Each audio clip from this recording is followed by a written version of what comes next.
You see the drippy, I'm fitted up. Hop in my car and the giddy up. Secure the bag, yeah, I get the bus. See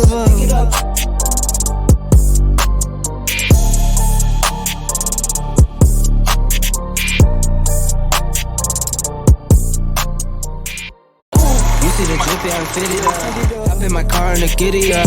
Secure the bag, yeah, I get the bus.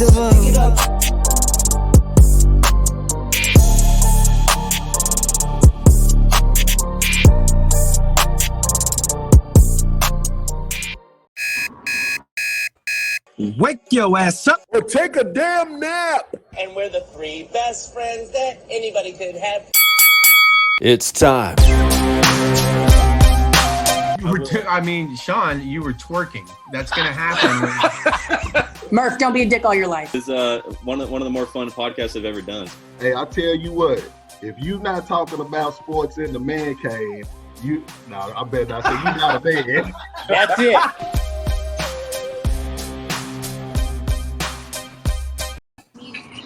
Welcome to episode 73 of Man Cave Makeover. HardballHardge. It's just you and I and our special guest for segment one. Just like George Jefferson, man, we are moving on up to the east side, baby. What do you think, HardballHardge? Hey, that's what we're supposed to do, man. As we continue to grow, things start happening. Then you get to be on TV, baby. We on TV. Mama, we made it. Mama, we made it. Hey, first episode on a video platform, 73 episodes in, and here we are, and thanks to our big-time sponsor, Jim Saxton State Farm Insurance Agency here in Austin, for all of your insurance needs. Log on to saxtoninsurance.com, and where all you can watch our episode. Here's a sample of where you can find us for every one of our episodes is right here.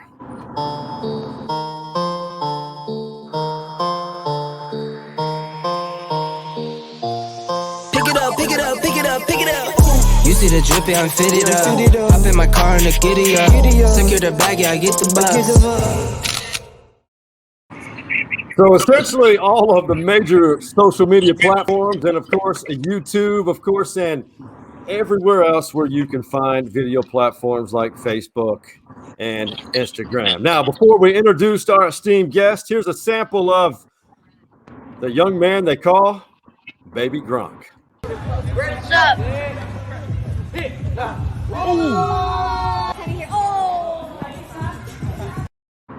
Pretty smooth move. There's Baby Gronk and his dad, Jake. Sam Miguel from the DF Dub.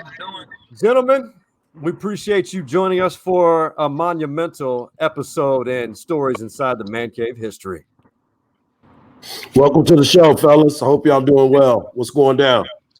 No, not much, man. Going to a workout right now. About to try to meet Derrick Henry. Derrick Henry. Now, to give you a background of these esteemed men right here, just so everyone knows, Baby Gronk, who's on the left, that is Jake's son, 173,000 followers on IG. Dad Jake from Kansas, played football at Emporia State in Ottawa. An ACL injury, what so many people have basically suffer throughout their careers. Jake, tell us how you've established this business of yours through creating opportunities for young athletes. It's like this. You're always trying to find a smart business guy's trying to find a business that's never going to go out of style.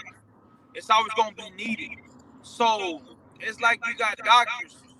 That's always going to be needed. People going to keep getting sick. We all know we got to die. So I found kids in sports, because we all know sports, we keep producing more kids, and the parents, they're willing to do everything they can do to help their kids get a better future.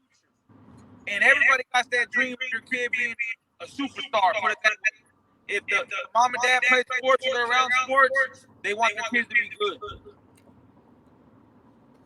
Yeah, and that is true.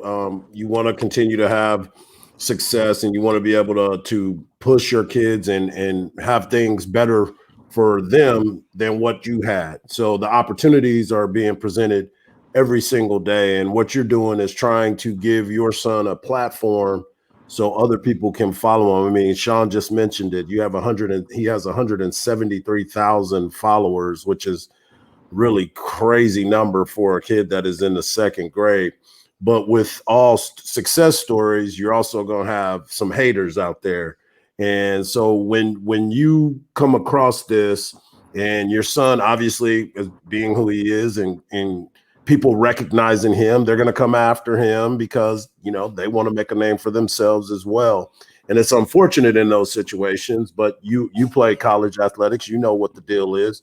So when those situations happens, first off, as a father, I know you're protective of them, but how do you handle those conversations? Because I know that you have those people hitting you up all the time talking about it. You see, they say, oh, you're making your son a target. Well, everything I know about football's the closest thing to war. So whoever has the ball, it's always been kill the guy with the ball. We used to play tackle the man with the football. That's just how it is. New generation, people got soft, everything changed. You think Chase Young didn't get drafted? I mean, he was looking forward to sacking Tom Brady. I mean, everybody's a target. Everybody wants to make a name. That's things you remember whenever you knock out the best guy. And then you're going to be a target if you want to be a superstar, because a superstar wants the ball every single play. Do you want the ball every single play? Yes. Then that's just what it is. That's sports. Jordan never gave the ball to Pippen to shoot the last shot. Jordan took it. Hey, baby Gronk, for the folks watching, your real name is Madden, named after John Madden, the legendary announcer and coach of NFL football. Baby Gronk, I have to ask you, this whole program for you, obviously you're in amazing shape for a young man of your stature and your age. Give us a little insight. This is much more than football, isn't it? Yes. Elaborate on that. What all does this marketing and brand that your dad has created through sponsorships and his company, what all has it done for you? And what's a day in the life of baby Gronk like? Son, what you do like every day? I go to school and I do my work, and I get home and go and work out. And then at nighttime, I eat my dinner, chicken burger and rice, and then go to sleep. What was that last part? What'd you say about the what, chicken and rice? Tell them what you eat for dinner. Turkey burger and rice. Turkey burger and rice. Turkey burger and rice. So let me ask you this. When you go to school, obviously some of your friends are there. I mean, a lot of your friends are there and they're on your social platform. What do they say to you when you're at school? About YouTube or anything. Like at recess or anything. Just tell them. They say my YouTube channel is cool. They say it's cool? Yes. So you have you and your buddies at school, they understand what you're doing. And do a lot of your friends from school play football with you, work out with you? Are you bringing some of those guys along with you for the ride to make sure that, because as you get older, you're going to be playing for schools and your teammates are going to be there with you. So are they working out with you? You bringing them along with you? No.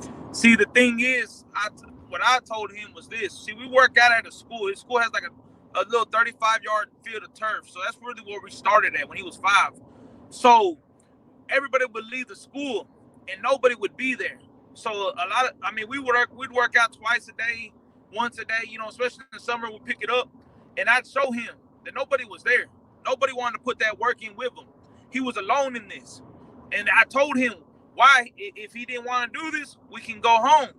I said, if you don't want to play football, we'll find you a trade. We'll teach you something so you can have a good job. But this is what he wants to do, so he understands the work that we're going to put in. Just because your friend don't play, your friend wants to go party, or he wants to do something else, we can't always follow him, because, you know, following ain't never led up to nothing good. So he knows what he wants. What's your dream, man? And like, what do you want to do? To go to the NFL. Now, you guys have participated. Zeke Elliott, the Dallas Cowboys running back, he has personally invited you to his camp, and you're about to, as we're on this podcast. You're about to go train with the Derrick Henry. What is it, baby Gronk, that maybe you think so far sets yourself apart from others, but at the same time being a leader and a positive influence on other kids your age? A difference is I'm taller and faster and I have better footwork. How about you, Dad? How does one describe how it's not just about football? Of course, he wants to be great, make it to the NFL, play for a major college football program before that, but also you're helping him with life lessons to succeed. Yes. In addition to everything I felt in life, a lot of parents like to hide, who they were. You see that. I don't hide anything. I tell them the truth. I tell them that this is going to happen to you. These people are going to offer you this, and these people are going to tell you this, and this woman is going to do this to you, and she's going to try to get in your head, and a woman can break you, drugs can kill you, and it's just real life situations. He knows why did I fail in life? Because you did drugs. You see, so I tell him the truth. I tell him it's there, and he's going to have an option. It's either yes or it's a no, but it's his life. I'm not going to be able to be with him every step of the way. And I've seen great parents, good-hearted people, church-going people have the worst kids. So you never really know what these kids are going to turn out like, and all I can do is give them everything that I know from my past and my background, and I can show him, and I can be a good role model, but not showing him no negative stuff. And whatever he does when he's older, that's on him. That's why we got free will. God gave us free will, and that's the reason why we're all here, and that's why we're living on hell on earth, because of free will. Yeah, I'm still trying to process a lot of this. I mean, I have kids too. I have a son that went to college and played basketball that has done some successful things. I have another son that is doing some positive things too. And that's why I was just curious. That's why I was just curious to how he is bettering those around him. Like, is he looked at as the leader? Because, I mean, I know he's only in second grade, so let's not trip on this stuff right now. There's going to be a lot of things that are going to happen moving forward. But yes, I'm just curious to those that are with him. Are they coming with him? Is he trying to bring others with him as far as the motivation is concerned? I mean, you really, nowadays, it's more or less, it ain't like it used to be like when we were kids. You would bring kids to your mom's house and you'd bring kids over and you could really be a leader to them. Nowadays, I mean, nobody's outside no more. So really, before COVID even hit, these kids were living different already. But when he's on the field, he's a leader. When he's on the field, when he's at school, he's a leader. He's trying to help out, other kids, a straight A student. It isn't because he's the smartest kid naturally or nothing like that. It's because of the work ethic, the training, and I installed in him that makes him, try hard in everything he does. My dad always told me, if they gave you a job for $7 and you had to mop a kitchen, every day for 6 days a week, I want you to mop that floor as clean as you can mop it. Where they ain't never seen a floor that clean. And that's just what I live by, man. I mean, I know everybody's different. Some parents they have the college degree where their kids can see that as a goal and they know that it's possible. I didn't have that. I saw my dad on Christmas when the church people come to our house and give us gifts. I'd see my dad coked up on the couch looking at me. So that's what I saw. My grandpa was a killer, man. He went to Huntsville for 10 years. I didn't have positive role models, so I'm trying to break a curse right now. And it's a hard curse. But I really do believe that everything that happened to me in my life, that I can break this, and I think he'll be the one to break it. That's respect, man. That's what it's all about, bettering the cycle and making sure that, like I said at the very beginning of this, we want our kids to do a lot better than what we did and making sure that they have the right platforms to be able to do so. So yeah, that's what's up. I like that. I appreciate it, man. Hey, much respect for that, for what you were doing and changing direction. I mean, we see so many parents involved in their children's lives, and this is on another level. And one of the reasons I really was looking forward to, well, we were looking forward to having you guys on this podcast, is to reveal the challenges and true obstacles that life presents, because we all come from various backgrounds, and so many don't face those obstacles which you just discussed. Now, to end this segment with you guys, and I know because you guys are headed to train with Derrick Henry, what we like to do is a man cave story, and that is sponsored by Jimmy Saxton State Farm Insurance Agency here in Austin. Baby Gronk and Jake, if you have a hilarious or a memorable moment that you'd like to share that would be deemed a man cave story, share that with us. I was going to say, Baby Gronk ain't a man. Yeah, he working to be there, man. He trying to be that. Football. Huh? You remember one? Huh? Or anything funny that happened? I got one for you that I saw on your little Instagram today. How you got stitches in your head and then you're sitting in the bed, yes, rise up like the Undertaker, like you're about to go out there and do something. Talk about, I'm not missing my game. I was like, look at this little dude, man. Got some heart, man. That's good. Play the next game, right? Yeah, I played the next game. But you know who motivated him? Tell him what story motivates you to play the next game. Jordan. Whenever he was sick in the flu game, and who else? For the running back for the Cowboys that you saw the story on when he hurt his shoulder. Emmitt Smith, whenever Emmitt Smith hurt his shoulder. So I said, time's going, that was more, I didn't care personally if he played or not.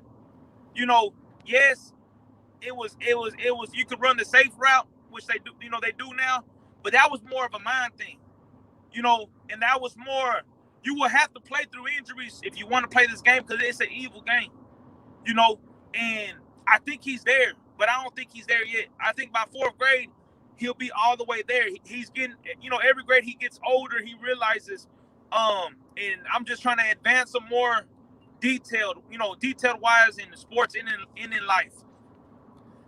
Hey, that's what it's all about, man. That is, this is about as real as it gets, as far as a father's love for his son, and much props to your wife as well, Baby Gronk's mom, and everyone, the support system you guys are providing your son and everyone involved in these football programs and which travel. And of course, Zane Hollywood here in Cedar Park, same situation. And, Baby Gronk, you are a baseball stud as well. And go ahead and give Baby Gronk a follow on IG to see the entertainment that it is. And it is absolutely hilarious. And it's well worth your follow. Gentlemen, we appreciate you. Let's get the big Baby Gronk flex.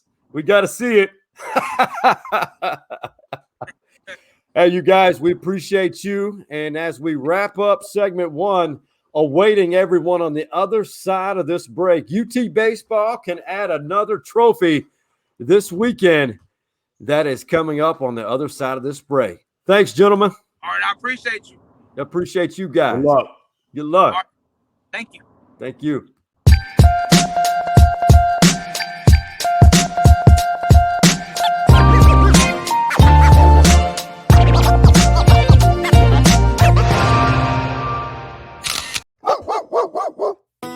Beer and dogs, that's quite a pairing. And you can help raise money for one of Austin's unique nonprofits, Divine Canines, by drinking a pint of beer. Yeah, you heard me right. Through May 31st, you can purchase a Divine Canines pint glass and a paw sport for $30 plus tax at one of the 22 participating ATX craft beer breweries. It's an event called Barks for Beers. The Paws Pour entitles you to one pour at each of the participating breweries. For more information about Divine Canines, log on to divine-canines.org. You can find the list of participating breweries on our Twitter page at Stories Man Cave. One of the most loyal fans of Stories Inside the Man Cave podcast since day one has been Jimmy Saxton, the former Longhorn and former Westlake Chaparral, and the son of a Longhorn legend who was a Heisman finalist. He is also our primary sponsor for all of your insurance need. Log on to saxtoninsurance.com or give him a call at 512-441-1082. Again, that phone number, 512-441-1082. Jimmy Saxton, an Austin original, and has been insuring Austin for nearly 3 decades.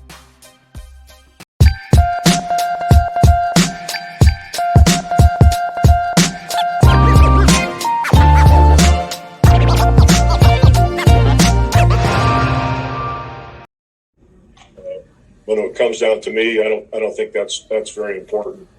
So I'm going to decline answering your very invasive question. What are you, a muckraker? No, it's just there's so many coaches. I love you, Donnie, but it's a no. Take care. Well, that is Pop being Pop. Gregg Popovich, the San Antonio Spurs head coach, HardballHardge, as we begin segment 2 here of Stories Inside the Man Cave, episode 73, our first on a video platform. Man, Coach Popovich, can you even remember HardballHardge or list maybe your top 5 Coach Pop sound bites? Well, my favorite is when they always try to interview him during a game and the questions, like they're walking on ice or eggshells to be over there to even have an opportunity to talk to Pop. And they know that his answers are going to be very short and not very elaborate. And to me, that is the funniest thing, because you know as well as I do, these new in-game interviews, what do you expect the coaches to say at that point, right? Whether they're up or whether they're down, it doesn't even matter. They're trying to figure out what's next for their team. And they got to come and do an interview with you and talk about how bad they're playing. And so, you know, if you're playing bad, you're pretty pissed off as it is. So then you get a microphone shoved in your face, and then you got to answer this. And you've been on that side where you've had to ask some tough questions. I mean, we both worked in the media, you a lot longer than me, but when you're sitting there, you're like, oh God, do I have to ask this question? But your people and your sports directors, they're like, ask the damn question. Ask it. And if you better not come back without the question being asked.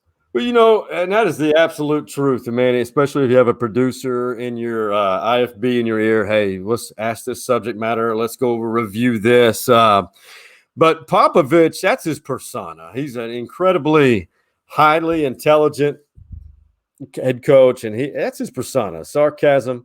And he is basically toying and around. And Don Harris, sports director at San Antonio in the TV market there, longtime guy, well-respected sports director in the San Antonio TV market. He was asking him about Pop being in the Hall of Fame. This was right after Tim Duncan was inducted into the Basketball Hall of Fame this past weekend. And the relationship those two have had, it's unreal. How do you sum up Tim Duncan's career and with the class that he was inducted in? Well, you look at what Tim Duncan did. He was a quiet leader. He was a quiet superstar, and he stayed in a market where a lot of people didn't really want to look at that market and say, well, yeah, this is what's going to happen. This is where we're going to be. This is how this is going to play out. But at the end of the day, you break all these teams down and you look, that moment of Pop and Tim Duncan, where there was a video of them messing with each other at practice and Pop trying to rip off Tim's jersey off of him, his practice jersey. I thought that was really cool. And then that moment where he mentioned the relationship, Tim Duncan mentioned Pop's relationship and how much they respected each other and how Pop made Tim Duncan the man that he is today. I thought that was an outstanding moment because we never. Oh my man, what's up, B-Mays? What's up, dog? Sorry, guys. It took me a few minutes to figure out you guys' fantastic technology to get my camera and microphone working, but it's great to see you guys. What is happening? You guys are B, great. you are the unofficial Stories Inside the Man Cave fan club president, B-Mays. I love it. I love it. I love it. You guys do great work. I enjoy it every week. Appreciate that. Well, now that we got B-Mays on here, let's ask him that question. Right. So I was finishing up saying the relationship between Pop and Tim Duncan was on display at the induction into the Hall of Fame, but I also got to see a bunch of clips that I never knew where Pop was trying to take Tim Duncan's jersey off at practice and they were chasing each other around the gym. I mean, you've done a great job in sports for a long time, and you actually probably covered the San Antonio Spurs at one point. So when you look at their relationships and who they are amongst each other, what was some of the things that came to mind for you? Well, it was special. Hard to tell you the truth. When I got to San Antonio in 2002, 2003, they were in the midst of that heyday. David Robinson was still there. You had guys like Malik Rose. Tony Parker was about 21, 22 years old at the time. Steven Jackson was on the team. So I saw a lot of different personalities, but you could always tell when you were at practice for the small amount of time we were able to be there. And, of course, during that run to the championship when they beat the Nets in 6 games, Tim Duncan was a different kind of guy. And he and Pop just meshed. I think when you see, and you know, you guys have played organized sports, Hard, you at a high level. Sometimes the coach and the player just mesh. They see things the same way. They approach the game the same way. And that was Pop and Duncan from the beginning. I felt like from just outside looking in, and I had no huge, experience other than a couple of playoff runs, but sometimes a coach and a player just see things the same way, and you can just tell with Pop and Duncan that was their relationship. In the Caribbean, the island that he visited, his home island after they drafted him, because correct me if I'm wrong. He was kind of the You're father. Never wrong, Sean. You're never wrong. You're the only one in America who's ever told me that. Pop, honestly, after Tim Duncan left Wake Forest and was drafted, Pop became a father figure to him. I mean, B-Mays, you spent time in the San Antonio market before heading to KVUE in Austin. Can you attest to that there was that kind of fatherly son bond between Pop and Tim Duncan? Yeah, I mean, again, I'm not claiming to know them personally, but from what I've witnessed as a reporter, just kind of observing as I did back then and do, still to this day, you can see when a relationship works, when a guy can take criticism. Tony Parker is the same way. With Pop, they butted heads, but it was always a caring confrontation. That's the way I like to put it. There was never that hostility or animosity. Sometimes with Brady and Belichick, you could see they didn't always see eye to eye on everything. Right. But I think with Duncan and Pop, Parker and Pop, Ginobili and Pop, you could really see they cared about each other. And that, you said father figure.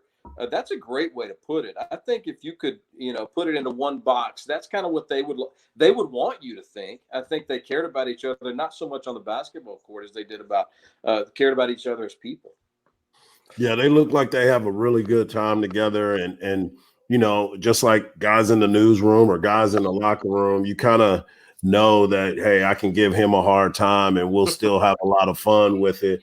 So you mess with each other and do those things. So let me ask you this, you looked at that Hall of Fame class and some great, I really wish we would have got an opportunity to hear Kobe Bryant speak, because what it would have been. It would have been an epic conversation. It would have been like Jordan's conversation when he got inducted in.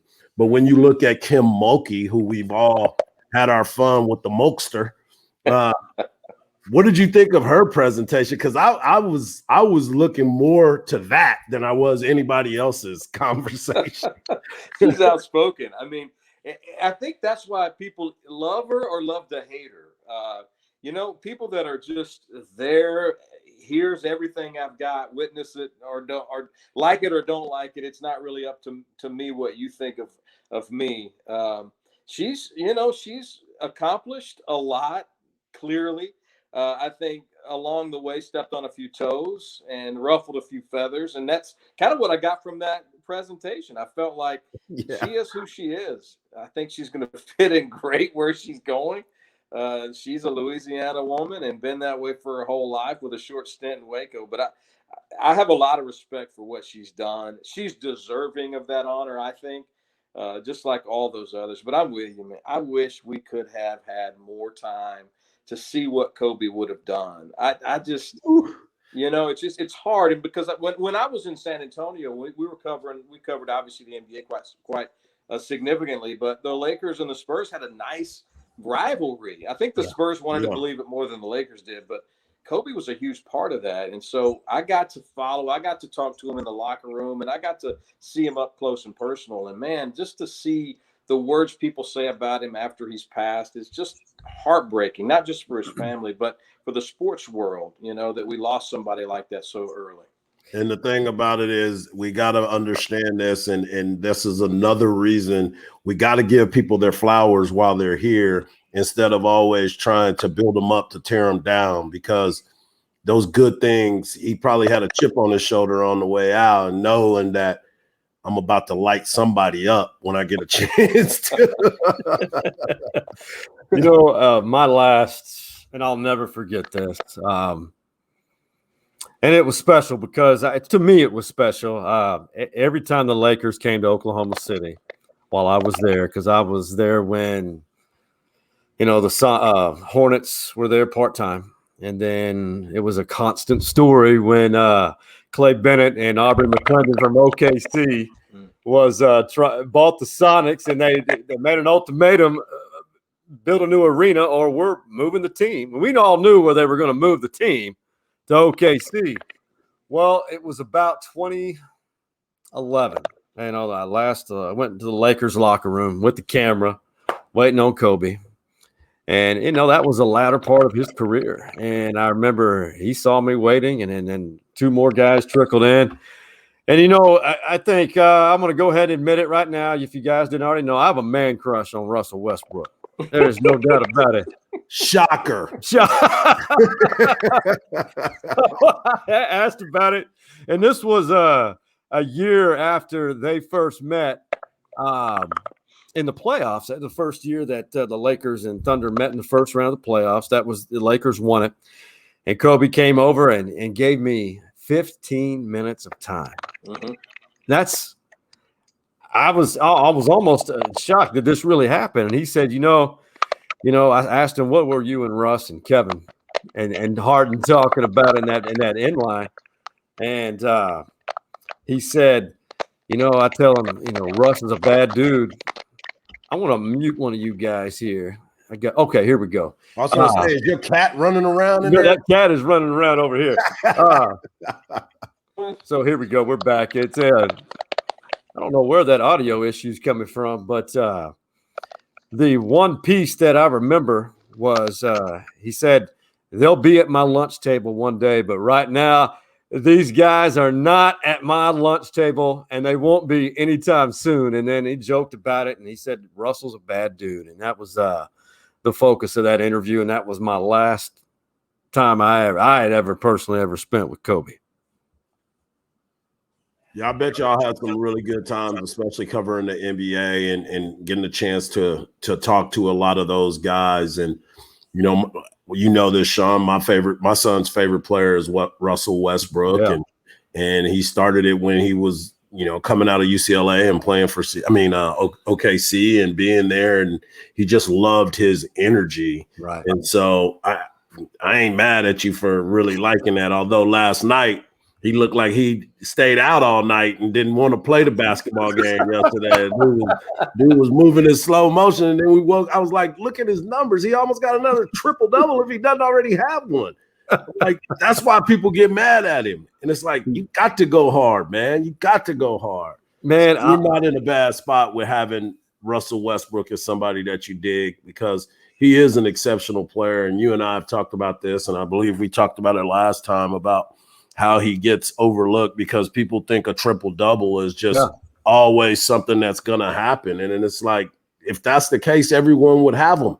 Yeah, that's exactly. He's made that comment so many times. Right. And it's hey, there's B Mays. We got to love broadcast. I don't know what's wrong with my this. phone. It's this cheap Apple iPhone I got over here, I guess. Sorry. Come on, man. Come on, man. Come on, man. Now, here's a subject that I think a lot of people are getting excited about. Plus, all of us here at Stories of Man Cave love college baseball. They have a chance to win the Big 12 regular season this weekend. I'm assuming they'd have to sweep West Virginia, and TCU would have to lose 1 to Kansas State or lose 2 to Kansas State and Texas, just as long as they're 1 up on TCU.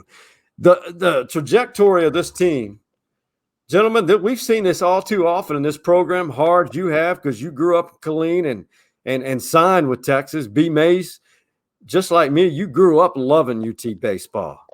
One of you guys, I don't know, is just this team looks like, because of the pitching and everything coming together in the hitting, they just look like that team destined for Omaha. I know we keep saying it, but it's a thing of beauty.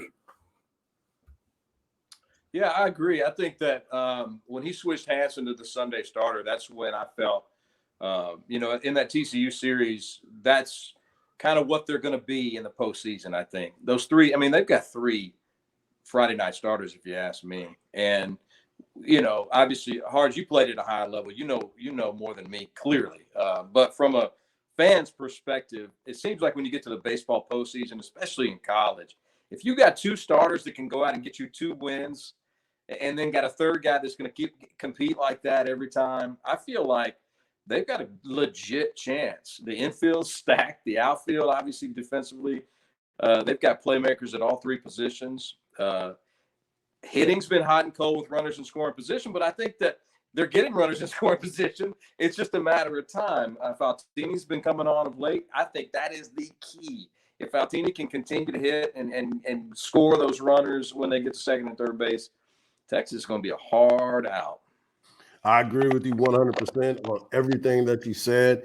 And I think that the pitching aspect of it is something that, and I've talked to Greg Swindell. We've talked to Greg Swindell about this, and Ty Harrington, who is was a former player here, but he's also a head coach, and he knows how to put lineups together. And we've talked about this numerous times.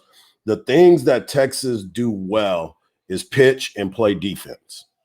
They'll have a hiccup here and there, and it may be because they're going from the turf to the dirt, but the regionals are going to be here.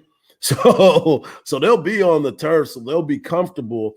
And it's a little bit different as a pitcher when you know that even if you make a mistake, your defense is going to pick you up behind you. And I've talked about this numerous times too. The little small ball game that Texas sometimes doesn't execute very well, that's how you win championships and that's how you lose championships. And I know that Coach Pierce, they've had, what is this now, about almost 2 weeks that they've had off since that TCU. All last week they were off, and then now they're getting ready to play for the first time starting tomorrow night or Thursday, whenever this is going to be aired, Sean. Sorry about that. But the power of editing. But when you look at it, you'll say, just come out and execute those little things. And I'm sure Coach Pierce made sure that they practice that stuff all during this off time to make sure that they're ready for the games. This is West Virginia has been one program that has given Texas some fits, but no one, even if they drop 2, sweep West Virginia, or even just drop 1, you can't judge them on this series alone. This team's going to be one of the 16 hosts of the 16 4-team regionals in college baseball. And I would love to go around the horn, and I'll start with you, Hard. Dang, you said around the horn like this is a baseball. Around the horn, baby. Let me throw it around a little bit. Throw it around. May baseball, late May baseball, early June at the Dish. Other people watching around the country like Baton Rouge may differ with us, but the Dish is an extremely special jewel in late May and early June. How would you describe it? It is if you're a Longhorn fan. It's not if you're somebody else's fan. Growing up here, I used to go to all those regionals and those playoff games and just sat there and was in awe, which is one of the reasons why I wanted to come to the University of Texas, because this program is, as much as we want to say it's a football or we want it to be a basketball or whatever, it's always been a baseball program from top to bottom, from Bib Falk to right now with David Pierce. It's a baseball program. And trips to Omaha are not just trips. Those are business trips. It's expected. Hell, most of my friends are already trying to figure out if we're going to rent a bus or we're going to fly up. We're trying to see if we're going to RV it. We're trying to figure out how we're getting to Omaha because it's already, etched in stone for us because it's a tradition. So, yeah, I'm excited about it. Like you said, LSU and all those others, Starkville, you see how hard they partied this past weekend against Vanderbilt. I mean, Ole Miss was partying like crazy. I mean, those places this is what it's about. This is why they play these games. And now that they're talking about possibly having 100% capacity and things like that, so it's going to change. The energy is going to be different. I'm just excited that we as fans get a chance to watch this team develop and grow in a way in which they did. Because let's not forget, they were on fire last year before the season was called. So, yeah, hell yeah, being at the Dish in May, woo, let's do it. It's funny to me, though, that this team, like you say, last year, essentially with a couple of different pieces, we're in a position to make a run last year.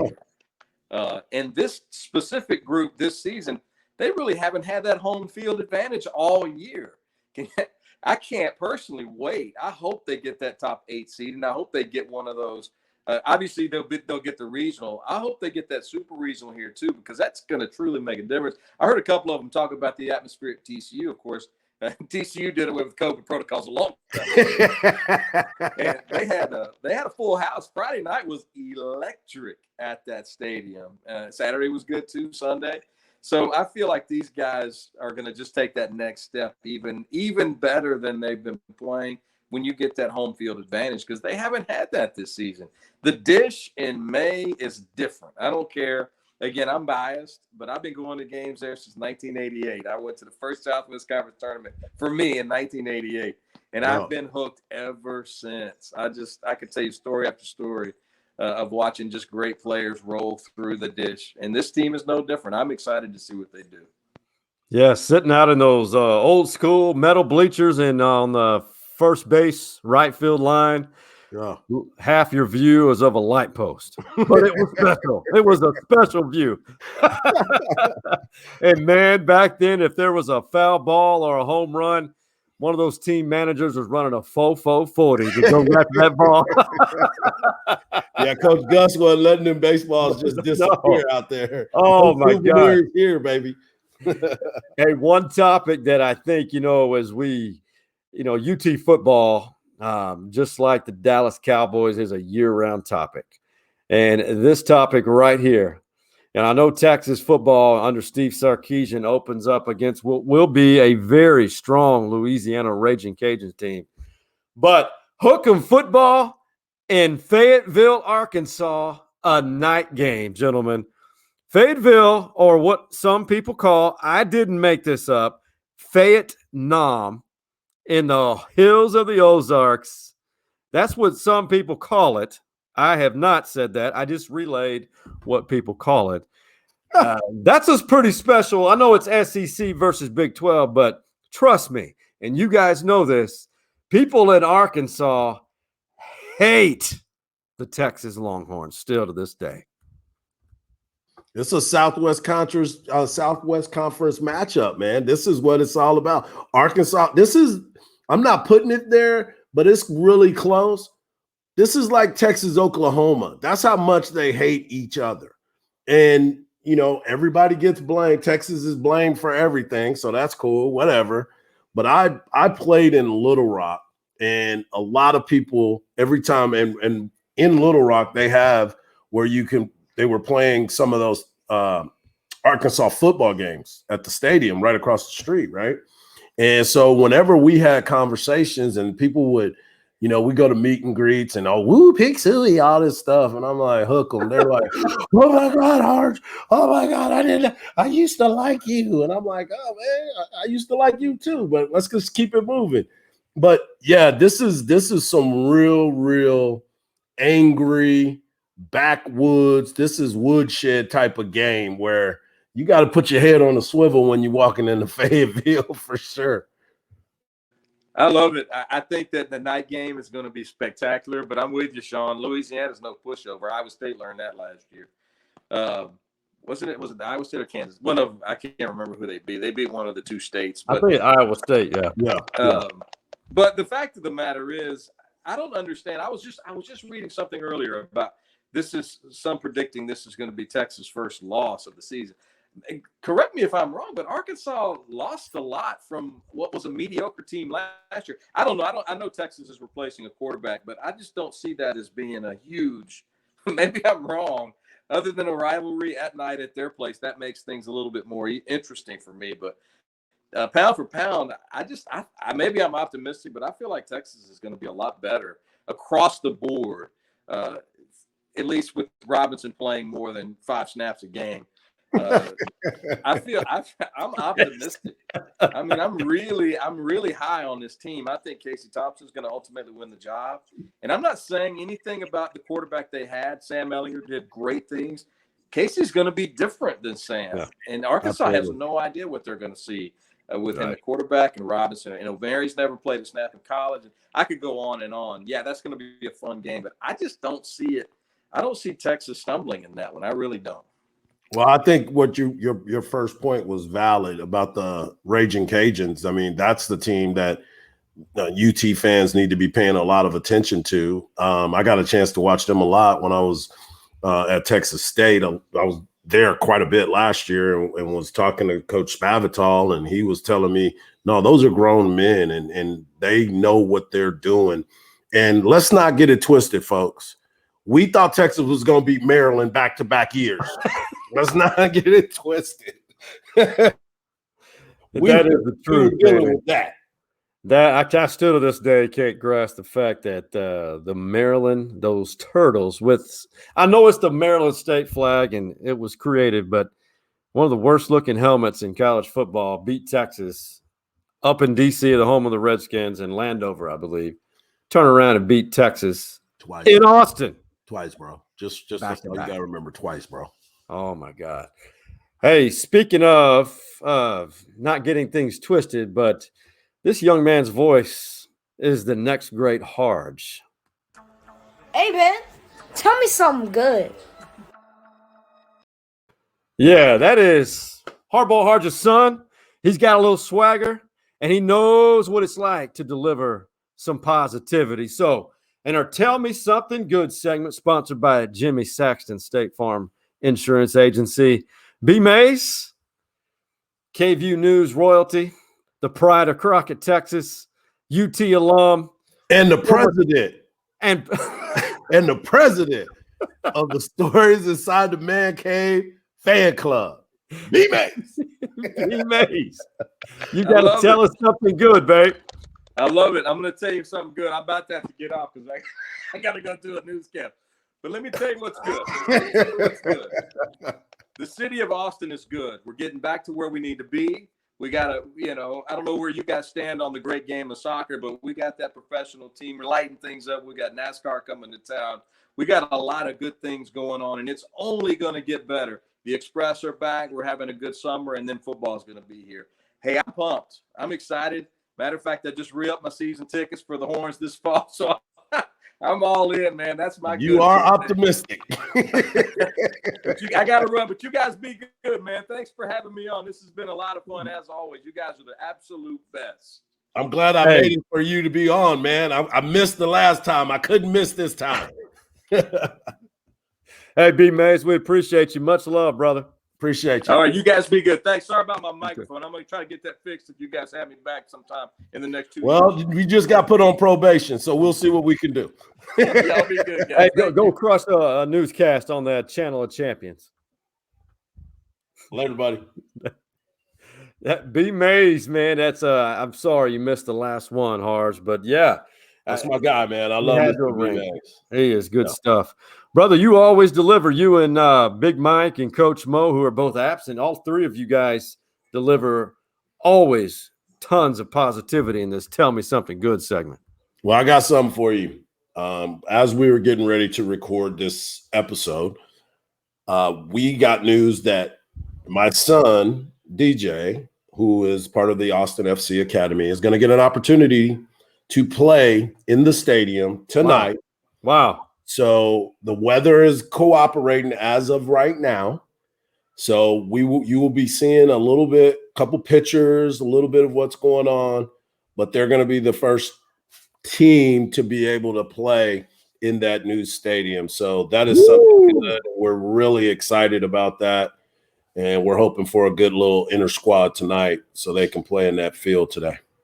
Be sure to send those pictures, and we'll put them up on @Stories Man Cave on the Twitter site, Facebook page as well. For sure. And you know, man, we got to tell me something good, my brother. You know what? I have definitely got something good for you. I know we've kind of alluded to it, but there's something special in the air in Austin.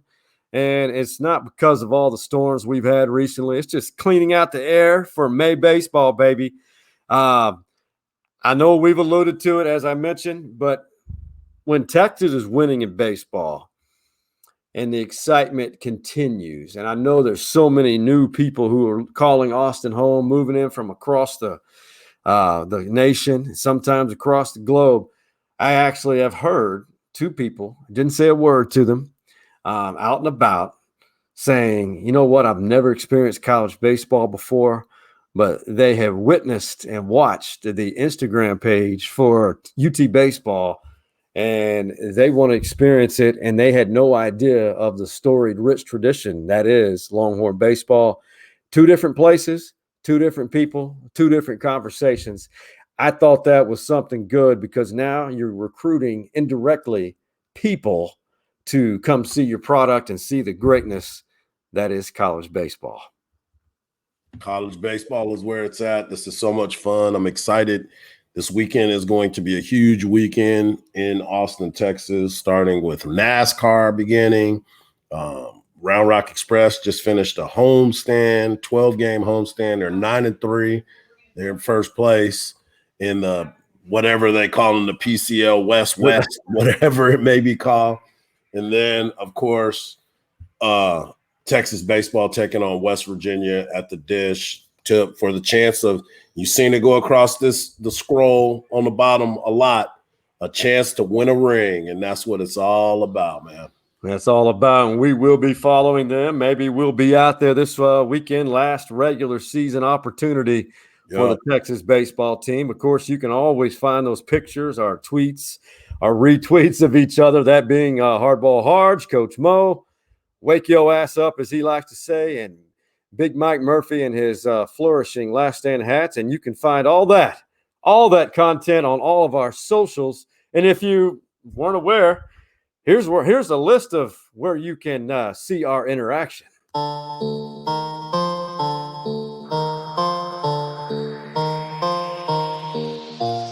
Pick it up.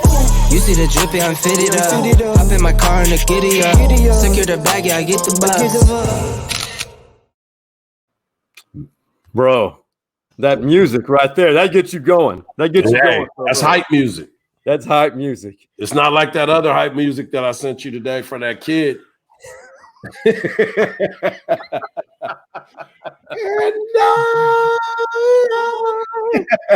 That was funny. So correct me if I'm wrong. Hope I've got the message. So a young man, I'd say Pony League, maybe Pony League baseball, stepped up to the plate for his walk-up song, and his parents changed it to Whitney Houston's, right? Whitney Houston, I Will Always Love You. Yes.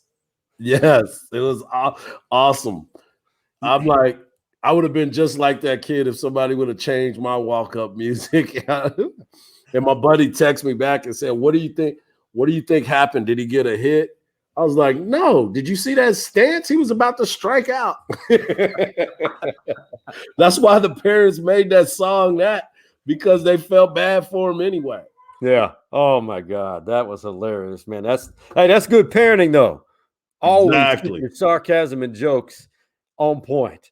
Hey, next week, we're going to announce a new sponsorship agreement for Stories Inside the Man Cave. That's in addition to Jim Saxton, State Farm Insurance Agency here in Austin. And you can log on to saxtoninsurance.com for all of your insurance needs. A good guy, a Westlake OG, former Longhorn, son of a former Longhorn great, that being James Saxton, the Heisman finalist. For the absent Coach Mo, for the absent Big Mike, they're both busy. And of course, baby Gronk and his dad, Jake San Miguel, and for the B Mays, and for my brother from another, the HardballHardge, we out. Holla at your boy. You see the drippy, I'm fitted up. Hop in my car and the giddy up.